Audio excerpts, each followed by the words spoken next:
Tim Walz was duking it out on Fox News over the topic of abortion, where they have convinced themselves that they've come up with a way to present the Democrats' position on abortion as radical as Donald Trump and the other Republicans who stripped the rights away in the first place. Take a look. Abortion Finder, a website that helps women find access, says abortion is legal throughout pregnancy in Minnesota. There is no ban or limit on abortion in Minnesota based on how far along in a pregnancy you are. You signed the bill that makes it legal through all 9 months. Is that a position you think Democrats should advocate for nationally? Look, the vice president and I have been clear. The restoration of Roe versus Wade is what we're asking for. But that law goes far beyond Roe v. Wade. To make her own choice. The law is very clear. It does not change that. That was been debunked on every occasion. But wait, let's agree. What you signed is there's not a single limit through 9 months of pregnancy. Roe had a trimester framework that did have limits through the pregnancy. The Minnesota law does not have that. This puts the decision with the woman and her healthcare providers. The situation we have is when you don't have the ability of healthcare providers to provide that, that's where you end up with a situation like Amanda Zaworski in Texas, where they are afraid to do what's necessary. This doesn't change anything. It puts the decision back on to the woman, to the physicians. Okay, I have only 2 points I want to make about this. First of all, Shannon Bream is just wrong or lying. I'll give her the benefit of the doubt to say that she's wrong. Roe v. Wade did not have special restrictions at the end. It allowed restrictions at the end. It did not mandate them. It certainly didn't articulate what they were. It provided protections from restriction earlier and then allowed states to do restrictions later. That's it. Shannon Bream is either misinforming or she just doesn't know what it is that she's talking about. And importantly, there has to be the possibility, if you're all of the exceptions that Republicans love to ideologically hide behind, health of the mother and all that stuff.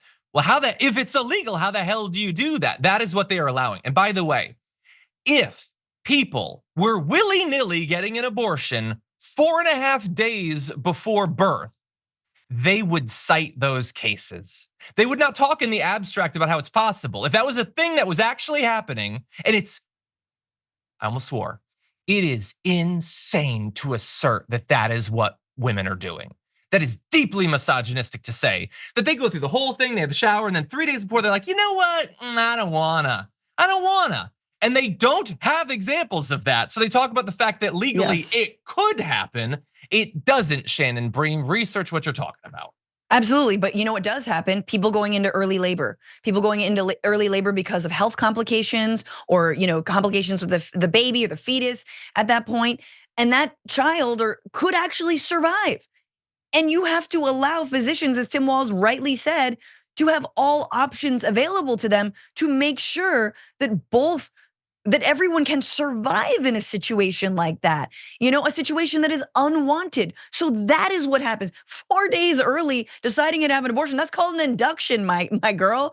That's what that is. That is not an abortion, right? But again, when you have draconian hypotheticals, Handmaid's Tale fantasies that are so detached from reality of what women and pregnant people go through all the time, that's when you get Shannon Bream being like, but you believe in abortion at 9 months and even after. No. Just like, John, could there be any more, yes, it is crazy to be pregnant, to give birth, but right now, someone just gave birth. Right now, someone just gave, it happens all of the time. And yet we're acting like we are 3 years old going like, what the birds and the bees do the thing and then God says, it's like, no, look, we know about this procedure more than any other procedure, perhaps. Exactly, and Shannon Bream is desperately trying to both sides it, because the simple fact is, people were born, lived their entire reproductive life having rights, and the Republicans killed that. That is as extreme as anything that has happened in American politics during our entire lives, to strip away rights people have had for half a century. Yep. And that has made them very desperate to come up with something, anything that makes the other side look as crazy, even if it's just the legal framework that basically every state operated under for literally decades. Members make a difference here at TYT. You help make the show happen, and we see you in the chat with your loyalty badge. Click the join button to become a member today.